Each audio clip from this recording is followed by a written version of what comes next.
తోటి దానికి ఎందుకు దెబ్బలాడుతున్నారు? మీ సమస్యకి ఒకటే పరిష్కారం. ఈ రొట్టె ముక్కని మీరు చెరి సగం పంచుకోండి.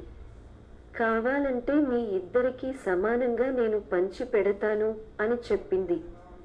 కోతి మాట ఆ పిల్లులకు నచ్చింది. ఆ రొట్టె ముక్కను కోతికి అందచేశారు. కోతి ఆ ముక్కను రెండుగా చేసింది. అయ్యో, ఒక ముక్క పెద్దగా ఉందే అని కోతి ఆ ముక్కను కొంచెం కొరికి తినేసింది. అరెరే, ఇప్పుడు ఈ ముక్క పెద్దగా అయిపోయింది అని రెండో ముక్కలో కొంచెం తినేసింది. చా, ఇప్పుడు ఇది పెద్దగా అయిపోయింది అని మళ్ళీ మొదటి ముక్కలో కొంచెం తినేసింది. ఇలా కొంచెం కొంచెం చేసి మొత్తం రొట్టె ముక్క కోతి తిని తుర్రున చెట్టెక్కి పడుక్కుంది.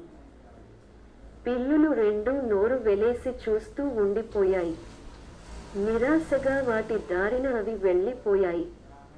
అందుకే పెద్దలు మనకి ఎప్పుడు చెబుతూ ఉంటారు, ఇద్దరి మధ్య గొడవైనప్పుడు లాభం ఎప్పుడు మూడో వారికి చెందుతుందని.